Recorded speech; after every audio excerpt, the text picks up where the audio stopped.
I thought, why do people not get where they want to go? And I came up with like a lot of strategy ideas and some tactics, and maybe you're not in the right niche. And I was talking to Kathy about it. I'm like, people just don't show up for themselves. They just don't. They have all the ideas, they keep them in their head, and then when it comes time to actually execute, that's where it falls down. So that's what we're going to do today, okay? So I'd love to have a quick show of hands. How many of you guys, when you sit down and you make goals for yourself, you have goals like grow my email list by 5,000 people or increase my revenue by $10,000 this month? How many of you make revenue goals, subscriber goals? Right, we all do. So if your hand is not up, what kind of goals do you make? Like, what kind of goals are there otherwise, right? Okay. The problem with these goals, revenue goals and also subscriber goals, is that you do not actually control when people put their email into your forms and get on your list, or when they take out their credit cards to purchase. You literally don't control it. You create a goal you have zero control over. And it's not that these are bad, but it does mean that there's this feeling of like, oh, I want to make $50,000 in the next 3 months, but you're not actually going to go to your customers and take their credit cards out of their pocket and force them to buy. So like, what are you going to do about that? And then when you miss the goal, you think something's wrong with you. But the issue is that you just didn't make goals that you actually can control. So there's nothing really wrong with the goals themselves.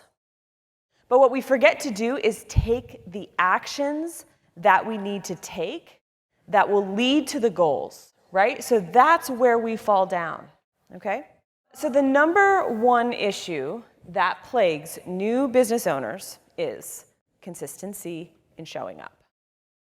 So what I want to do is really dig deep into why you don't show up. Why? Because how many of you are parents here in the room? Okay, if you don't have children, how many of you have a parent or a sibling that heavily depends on you? Right? A couple of you. Would you ever not show up for them? Like, would you move heaven and earth for your child? 100%. But we don't show up for ourselves that way. We don't give ourselves that kind of loyalty. Why? Especially in our business. Okay. So I want to ask you a question, 3 questions, and I want you to just jot down honestly how you think you do. How consistently do you show up to your audience? Okay, how consistently do you show up to your potential collaborators? And how consistently do you show up for your own plans? Do you bail on your plans, or do you make plans and do them? All right, so let's dive into these 3 things: your audience, your potential collaborators, and your plans. And what is stopping us? Okay, so the question is, how and why do we stop showing up for our audience? So the first reason I think that we stop showing up is because we have unrealistic expectations of how fast our audience is going to respond. We put 3 posts up, we write 3 emails, we get crickets, and we're like, they're not interested. And we walk away. How many times do you tell a story about somebody's disinterest and then you realize later it had nothing to do with you at all, right? So we have very unrealistic expectations about how long it takes people to warm up to us and respond to us. And so we bail when we don't get immediate reinforcement, immediate momentum. Another reason that we don't show up is that we do not seem to have the ability to anticipate what today's actions will lead to tomorrow. I found this on Twitter, and I thought this was really interesting. I follow a lot of crypto on Twitter. And a lot of people feel like they missed the boat with crypto, right? They're like, oh, I'm so late. Bitcoin's like $32,000 and I didn't buy it when it was a cent, right? But what he was saying was like the year is 2030 and your crypto portfolio is worth 5 million. And he's basically making the case that you are not late, that if you invest today, in 2030, you're going to be like, wow, I am so glad I did that today. And people who can anticipate what today's actions are going to reap later will show up even when the gratification doesn't come back. And I read that and I was like, I want you to replace crypto with the year is 2030, your business is worth, enter your own number. Your business is worth 1 million. Your business is worth 500,000. Your business is worth 10 million. Enter that number. Because a lot of you think you're late. A lot of you think you missed the boat, or whatever that feeling may be, and you're not anticipating what today's actions are going to be 2, 3, 4, 5 years. Another reason we stop showing up is because momentum dies when something unexpected hits. We lose our stride. I posted a picture of this email, a little vulnerability alert. I wrote this email, and I was writing it because I was talking about revenue, success. I was talking about Future Fund. By the way, how many in here have taken Future Fund so far? Yeah, so REA and I, along with Funnel Gorgeous, partnered to build a course on finances. And so I wrote this email. The backlash was unexpected and significant and was very painful. And so the instinct for me in that moment was to hide. I was like, you know what? Showing up didn't go so well. And I thought I shouldn't have said it. And then I overthought it and I was like, oh my God, I'm a terrible person. Oh my God, what did I say wrong? Who did I offend? Why did I offend them? I just want to go in the corner and I don't want to talk anymore. And every single one of you will hit that moment in business where someone or someones will decide that they don't like you. And maybe they'll be private about it, and maybe they'll be public about it, and maybe they'll be cruel. And that usually is a trigger for why we stop showing up. And many of us don't show up in the first place in anticipation of this fear, right? Like, it hasn't even happened yet. And we're like, yeah, maybe not. So I know this quite well. So this is another reason we stop showing up. But I want to kind of give you an alternative, because in this moment, this particular story, I got some really bad backlash from a few people.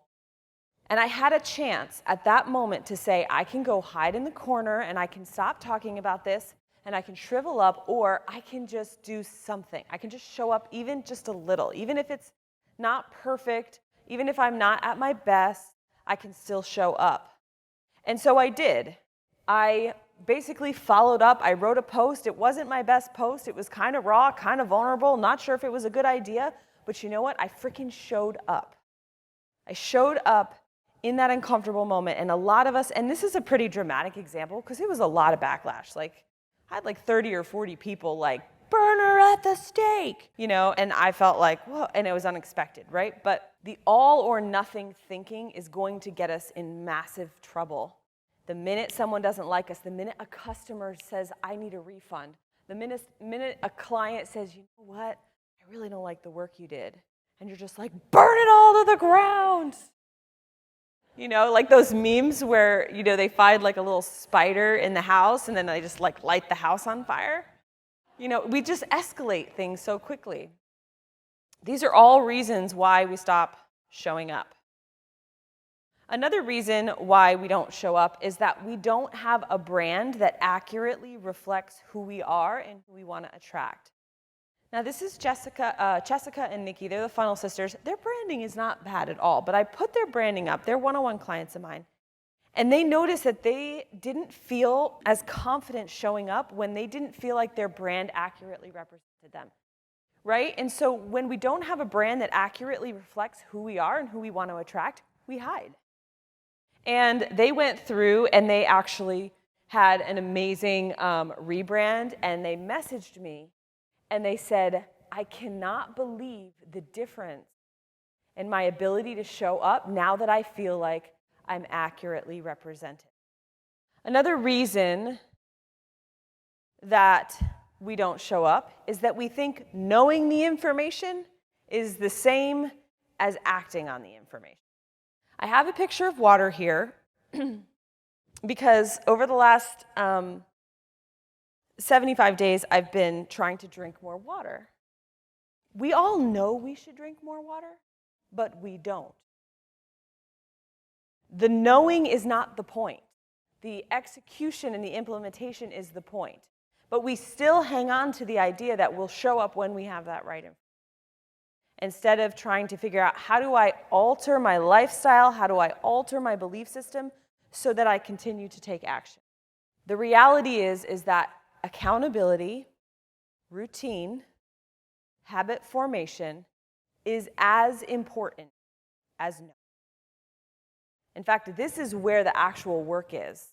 Working with other people, working with coaches, working with mentors, having routines, creating habits.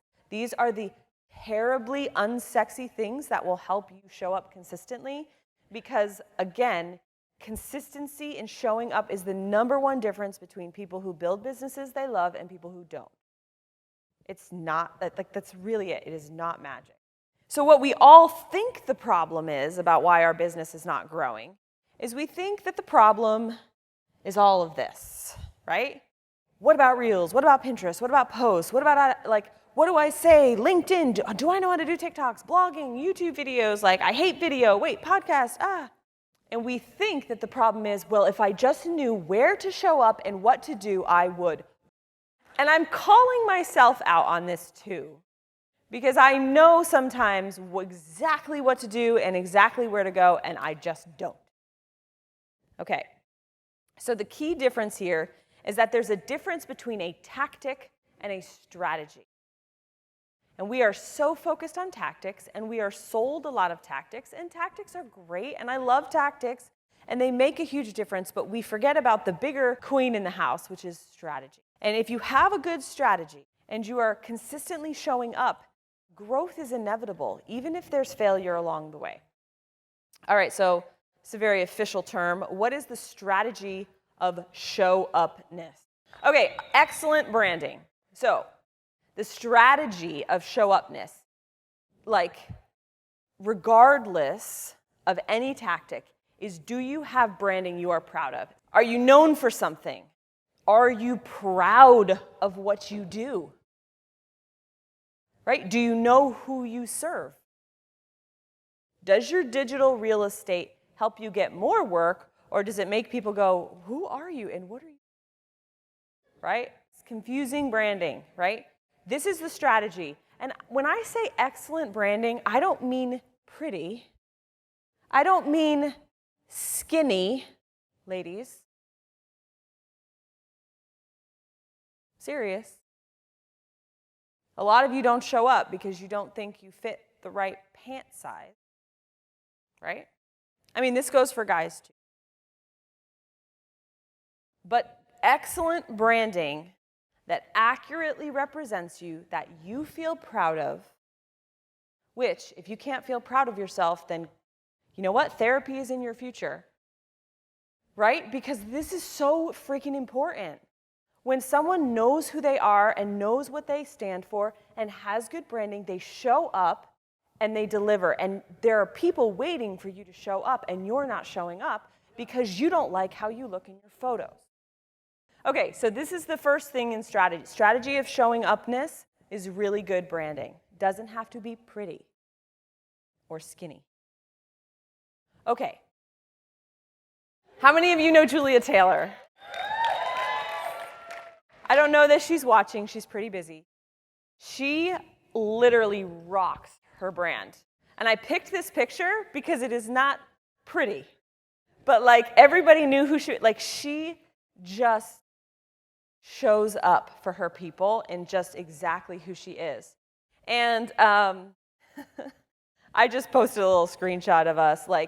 When she has good branding, she landed on TikTok. She wasn't doing TikTok. But she had good branding. So the minute she got on TikTok, boom, people followed her, right? She wasn't obsessed with the tactics. She was obsessed with creating a brand that people could be attracted to, that people could be a part of. And that's all she needed. Every tactic is going to work if you have the strategy to back it up. Okay, so this is what excellent branding means. You know who you are, you know who you serve, and really the idea of what to post and what to say goes away. If you really don't know what to say on social media, it's just because you haven't figured out who you really are yet and who you're serving. Because as soon as you do, you can't help but hear all the problems and all the issues that they have. You just can't. It's just going to come out of it. Okay? What will happen when you have really good branding, really dialed in branding, is you will have ideas for days. You will have confidence that people finding you will stick. You have a stickiness factor. You have a, I don't have to introduce myself twice because you remembered me the first time. You have a unique selling proposition. You understand your people, and you have the hard part figured out. And the easy part is figuring out, what tactic should I try today? Because they're all just going to work because you have a good brand. Okay, the second strategy of show-upness are solid offers. Are your offers clear? Are they irresistible? Do you regularly promote them? Do you have funnels for them? Do you monitor those funnels and conversions? All right, Kristen Ingram, are you in the house? All right, so I have to tell you a little story about Kristen, make you guys feel so much better. Sorry, Kristen. So Kristen joined DI like she was an OG. She joined in 2017. Kristen is classic entrepreneur, too many ideas, seems a little bit like ADD. Brilliant lady, and every mastermind for 6 masterminds, she'd get up in her hot seat and she'd be like, I'm going to do this. No, I don't like that. Because she just had so many ideas. She's like, I'm going to do this, and I'm going to do this, and I'm going to do this. And then there was one mastermind. You must have been in the mastermind for almost 2 years at that point, right? And she got up, and she's like, got it. She's like, I'm going to teach moms how to become bookkeepers. And I was like, praise Jesus, you have it. You remember the moment, don't you? And she ended up going viral in an unexpected viral launch where she finally got her messaging right. And that ad, you weren't running absurd amounts of traffic, and you ended up with 6,000 people on your webinar sign-up list. Why? Because she had good branding and she had solid offers. Now, I'm going to tell you, the truth about that is that first webinar bombed, right? It bombed. She had never really done a webinar before, and then she had a 6,000 person audience. Do not despise small beginnings. It's way easier to fail in front of 30 people on a webinar than 6,000. But she completely rallied. I have never seen someone work as hard as she did after that webinar. She did not let momentum stop her. She did not let obstacles stop her. She showed up every single day in that group for hours and hours and hours and ended up with, it was a big launch, wasn't it? Yeah, 180 people buying her, what was it, $300 course or something? $500 course. It was, $93,000 launch.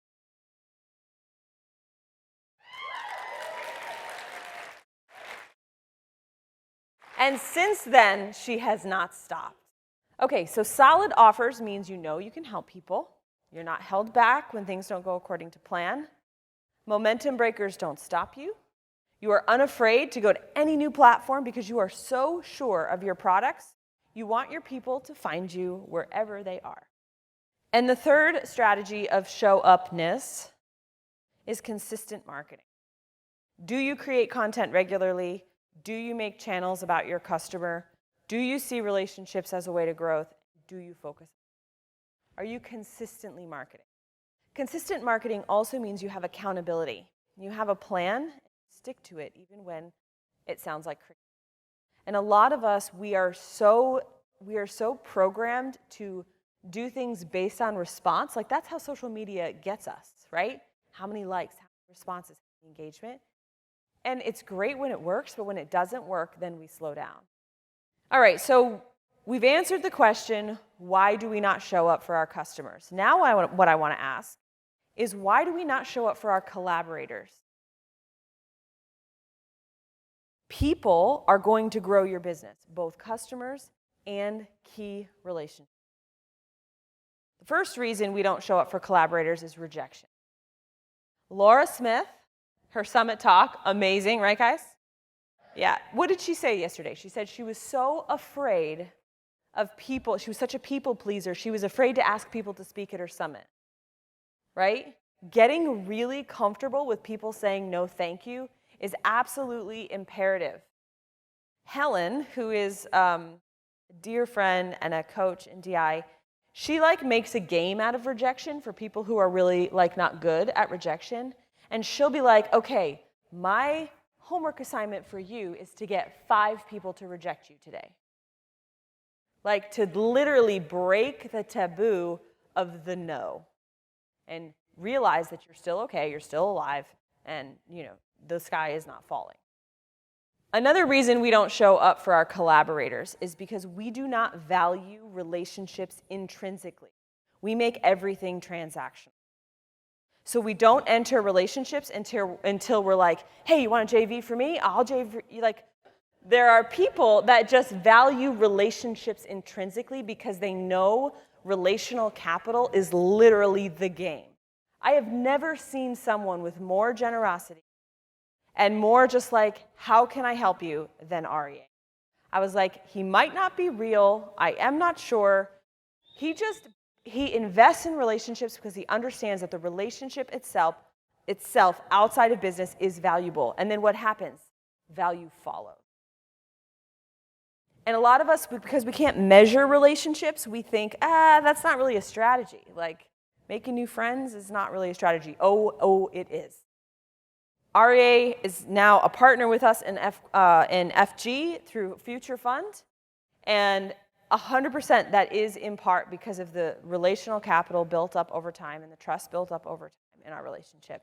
It is not fast, but it is incredibly profitable if you just value the relationship. And this is what happened with Kathy and I and Pete Vargas. Same thing. I just built the relationship to build the relationship. And so the other reason we don't show up for collaborators is because we do not fully believe and act that we do not understand that people are the foundation of the business rather than shiny objects. All right, and question number 3, why do we not show up for our own plans? Literally the plans we make for ourselves that we bail on. Number 1, we don't make a plan, right? We literally just don't make a plan. Number 2, we don't have any accountability. One of the most critical, transformative things I ever did in my business was hold myself accountable to account. But I'm serious, this accountability I know every single day of the week, and it's not like rigidity. I'm not a rigid person, but I know that on Monday from 9 to 11, the content that I have to create, my free time is curated so that I can create. And I aggressively ignore things. Kathy jokes about this all the time with me. She's like, Julie's ability to ignore stuff is world-renowned. And it's the same thing I said yesterday about making smart info products, taking more away. A lot of you, the issue isn't that you don't have enough time in the day, it's that you don't know how to ignore stuff. That's really the issue. A calendar can help with that. I'm going to talk about that in a little bit more. Number 3, we let too many cooks in the kitchen. The reason we don't show up for our plans is because we write down, build a webinar, and then we go on social media and someone's like, you have to do the high-ticket application to high-ticket social selling funnel. And you're like, oh my God, I'm missing. And you bail on the webinar funnel and you go do that. And then you start doing that, and then that gets hard. And then someone's like, oh my God, you have to do the 5-day challenge to the $7 tripwire to the, and you're like, oh. Right? And then you just have all these half-built babies. We show up for our audience consistently when we have a dialed-in strategy for brand, offers, and marketing, when we have realistic expectations and we can anticipate what today's actions are going to mean tomorrow, and we know that accountability, routine, and the very, very boring process of habit formation will actually keep us on the path.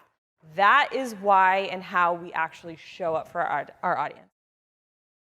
We show up for our potential collaborators when we stop fearing rejection, when we start valuing relationship development as an end in of itself and not just as a transaction, and we recognize that relationships are the true foundation of business growth.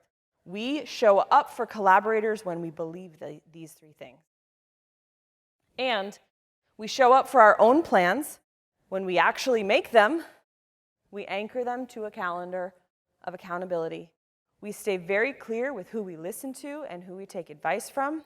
We don't let obstacles or those sneaky little good ideas ruin our momentum. Those are the three things that I see in all the successful people that I coach.